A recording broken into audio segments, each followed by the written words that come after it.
Okay, very, very brief. This is going to be sub 5 minutes. That's my target.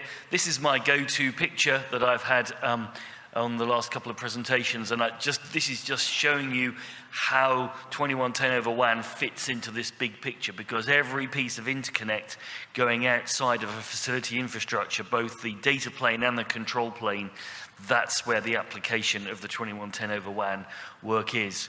So the 2110 suite, as I guess you all know, was designed for an intra-facility connectivity. It was never envisaged as long haul. So what we've been doing, both in the data plane and the control plane over the last, must be 2.5 years now, is looking at how we actually make those work long haul. So there is complementary work going on, and contrary to any rumors, we actually love each other and talk to each other a lot about this stuff. And I should really add the work, Mr. Dale's work on the TRs as well here for the JPEG XS. But there's a lot of synergy and interconnect, such that actually if you look in any of the 3 documents that are being evolved for GCCG for 2110 WAN and RIST, that we're actually making use and cross-referencing the different things that have gone on between those, because they are very synergistic.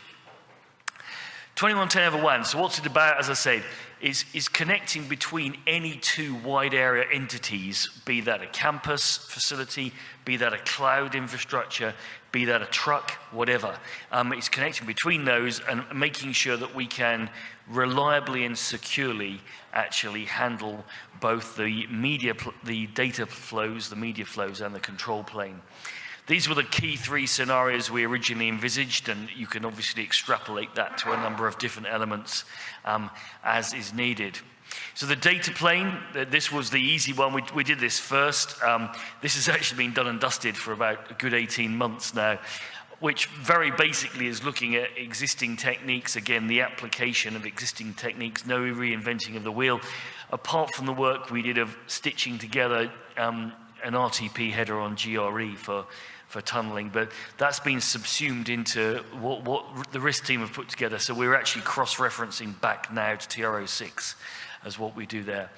But I won't go through all these in detail. We can unpack them if you'd like to talk. The control plane, this one is what took us the good amount of time, because what we're trying to do is create a plug-and-play environment between facilities in a fully secure manner, and there's some challenges there.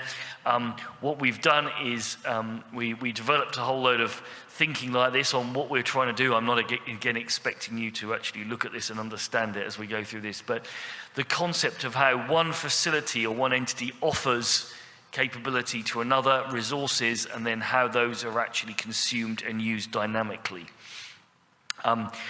We actually came up with a constrained version of NMOS, so again, not reinventing the wheel. We actually realized that the NMOS toolkit, although it actually is a lot more than we need, and there are some things we definitely don't want to use in the peer-to-peer environment that we're creating here, it had pretty well everything that was needed, apart from a couple of tags, and I'll come to that in a minute. So we worked hard to do that, and we have subsequently been prototyping that. So the last 3 months since I gave the previous update, to be honest, the first half of this year on this work has been pretty slow blowing, mainly because the only 2 things that have happened in the last 6 months. One has been the prototyping, which was very valuable. We did some prototyping and testing between 2 entities that were part of the team, and we actually found some issues, some practical issues in the control plane on how to do that. So those were addressed, resolved, the documents were updated. And then, to be candid, the last 3 months has really been kind of sitting waiting for liaison with AMWA on the requests we push back into them for some tags to actually identify things.